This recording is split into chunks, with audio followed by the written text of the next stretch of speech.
Hey everybody, this is Scott from the Sonic Collective with the crew here with January's pick, Prince, Purple Rain. I have Scott, Darren, and Alan with me. Purple Rain came out in 1984. It is a soundtrack for the eponymous movie, and I hope I pronounced that right because I read it. It looked like a cool word. It was the first album recorded and credited with his band, The Revolution. It won 2 Grammys, the Best Vocal Performance and Best Score Soundtrack, as well as the Oscar for Best Original Song Score. It charted number 1 on the Billboard 200 for 24 weeks originally, and actually, I'm sure a lot of you know Prince just recently passed away, and after his death, it recharted at number 2. So it had a bit of a resurgence. And yeah, we're here to figure out what we thought this month. I will throw it over to, let's say, Darren. Sure. Yeah. This is a great album. It was his 6th. I don't know if you mentioned that, but and you did say that it was the first with the band The Revolution, which was interesting because before that he was kind of just a singular unit, and he would either record it himself or got studio session guys. So they say it really kind of added to his sound and gave like a really rich sound. So I remember this album well. Like I was 14 and at this time came out. I distinctly remember, and so probably we don't have really many listeners. So Jennifer McLeod, who had the bangs of a goddess in 1984, and I remember making out in the back of her dad's station wagon in Charlottetown, PEI, and having a great time with Jennifer McLeod, listening to the Purple Rain soundtrack that just come out. It was awesome. Wow! So I have many fond memories. I don't know whatever happened to Jennifer. But we moved on. But just fantastic. It was so fun. Reading about it, I'm sure you guys saw this too. The one thing they said, it was his kind of most mainstream album in a lot of ways. So it really kind of crossed into pop. He was always kind of R&B funk. And then he really kind of crossed into the rock too, because we realized this is in the era of hair metal and big guitar solos. And this album's full of them. So I think, and then the dance crowd. So it really kind of pulled like from about 8 different demographics that would love this album. Yeah.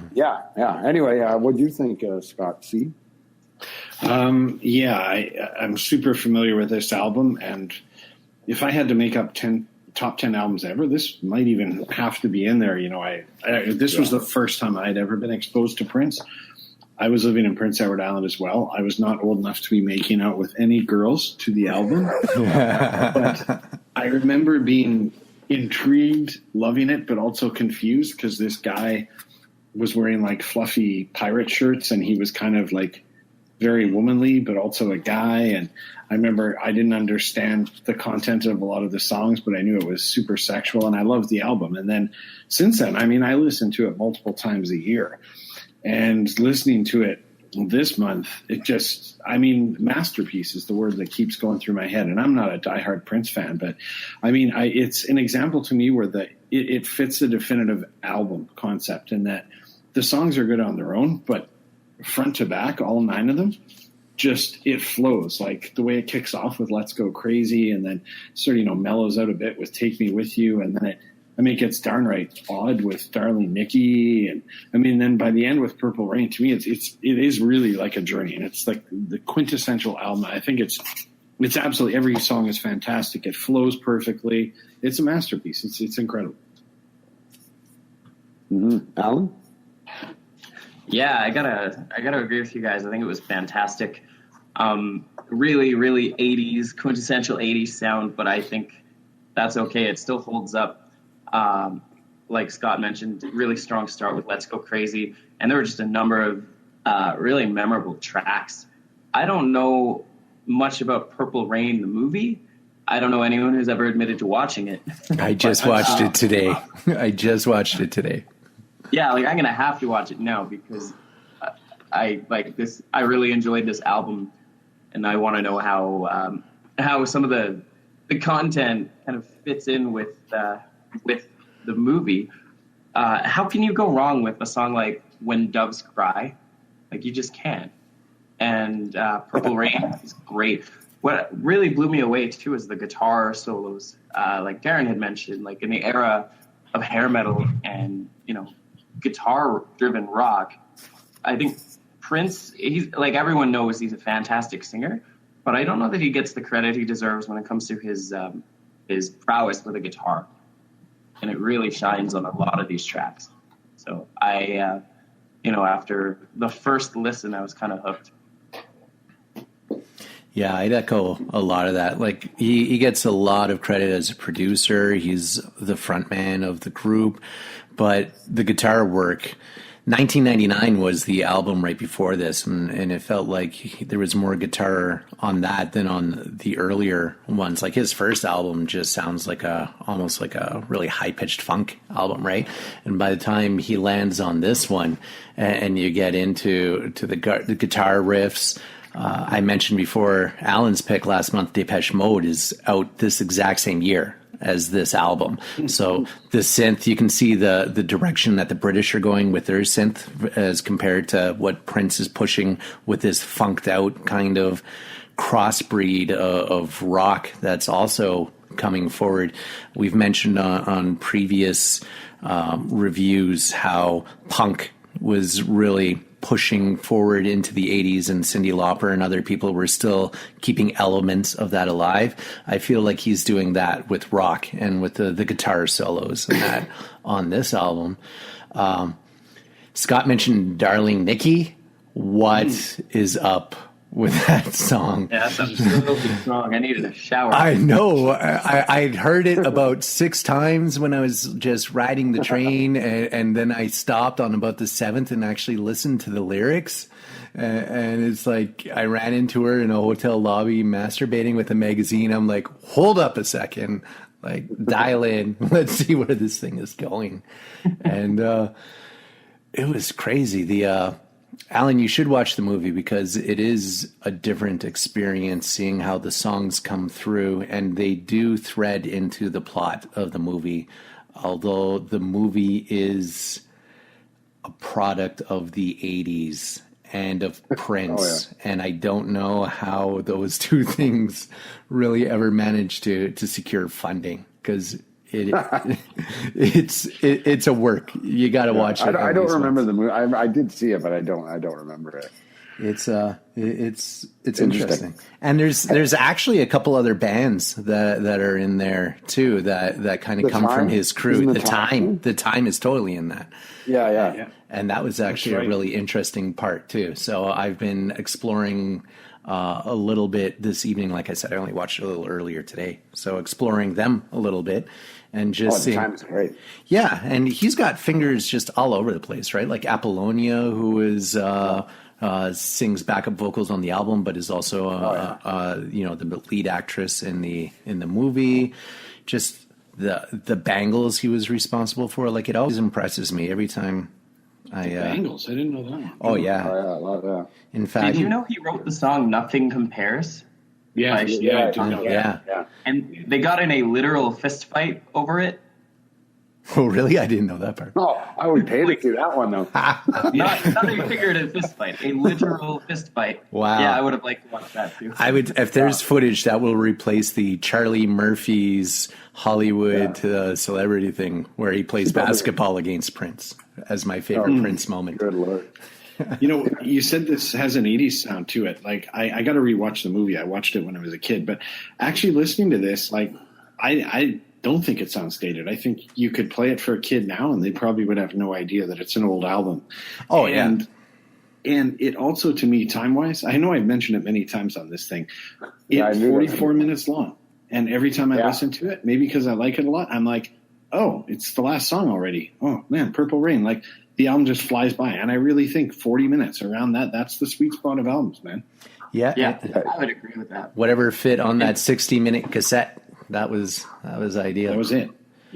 Yeah. Just awesome. And you're right. In all respect. Yeah, and I'm a bit of an 80s connoisseur, so I can, I pick out elements from it and stuff like that. But I think you're right. Someone coming to it clean wouldn't know, right? But No, it's amazing. there's some things like when they got the off of Let's Go Crazy, when it ends with a kind of thing, right? Like, Yeah. like you just, I don't know. It's one of those stock kind of things, but then you're like, no, it actually fits here. And I wonder now if that's like the first instance. Probably not, but it's yeah, it's cool. I really enjoyed this one. I don't know what you guys are listening to, man. Let's Go Crazy sounds so 80s to me. Yeah, I mean, maybe a little bit out of it, but for sure. But it stands up. It stands up. Yeah, like it's fun 80s. It's like Breakfast Club 80s where it doesn't matter because it's classic. Yeah, but the synth isn't overbearing. You know, like you're not getting this Pet Shop Boys kind of groove to Compared it. to like Depeche Mode, like you mentioned, which came out in the same year. This one stands up way, way, way more. I think it's got a broader appeal, and maybe that goes back to just how many genres he's pulling from. Yeah, like maybe back to Prince, you know, like he's Prince for God's sake. You just can't pin him down on anything, which is what I think really attracted me to this album. Is he's just so eclectic in the instruments he plays, that he picks. His vocal range is crazy. He doesn't go low register very often, but he can pull it out, right? So yeah, it's good. And really, I mean, Scott C mentioned it earlier. This is a real good argument for why people should go back and start listening to albums beginning to end. Like this one just flows so well. That second side, like I actually have the physical album. When you flip it over, it's the last 4 songs.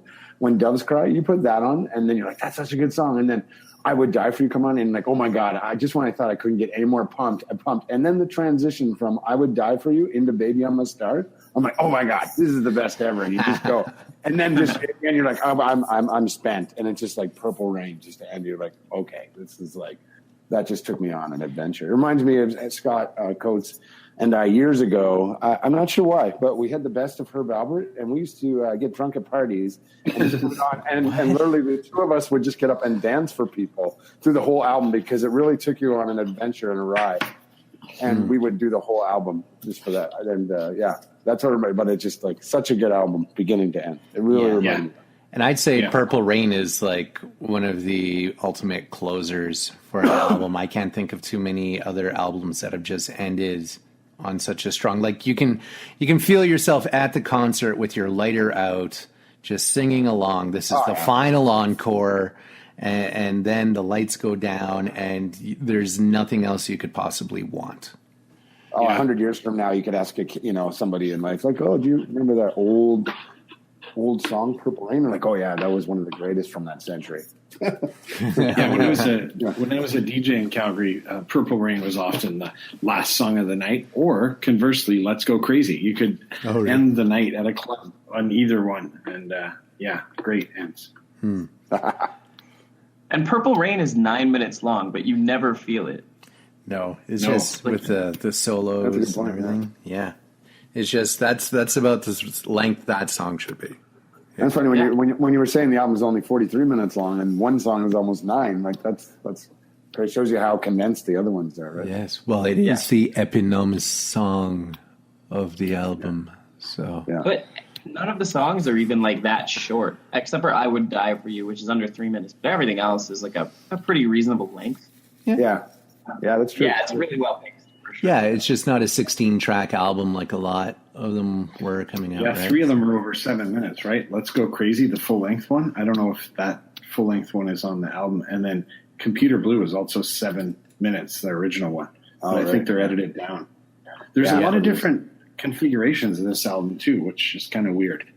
Yeah, the expanded edition. Like I just listened to the album, so it was like with the original recording, but there's many.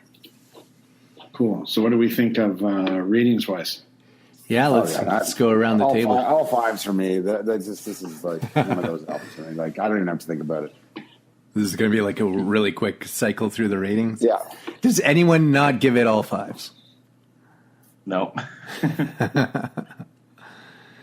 Yeah, it's classic. Yeah. Right, all 5s all around. Sweet. Whose pick is it next? It is mine. I actually have no idea. I've had some ideas. I've been playing, listening to a lot of different genres of music. So I think it's going to be a different genre than we've done before. So I'll just leave it at that. I don't know if there's a lot of those left. Yes, you've piqued my curiosity.